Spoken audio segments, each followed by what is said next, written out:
නංගි පියාණන් කිව්වා අතින් පෙන්නන සතරස් පොකුණික්දා ජම්බුරයි කියලා. ඒ ඇස ගැටෙන්න මාන්නේ ක්‍රීඩා කරන්න කියලා කිව්වේ. ඒක නිසා අතට යන්න එපා. නංගි අතින් කවුද යකෙක් වගේ මිනිහෙක් කෙනා අපි පියාණන්ට ගිහිල්ලා දුහල ගිහිල්ලා කියමු. පියාණන් කවුද යකෙක් වගේ මිනිහෙක් කෙනවා? අනේ මන් දන්නේ යනවා බෙස්සන්ට ආමුතු මදියරේ. අවසර හාඳුනේ අවසර එම්බා බමුණ මෙතරම් ගිරිදුර්ග ගෙවාගෙන මෙහි පැමිණියේ කුමක් අරබයාද?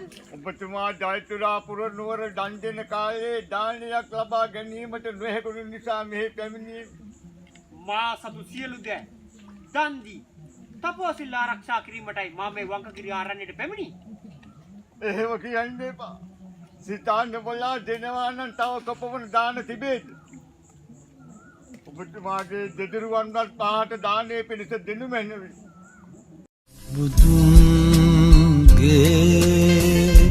ශ්‍රී ධර්ම ස්කන්ධා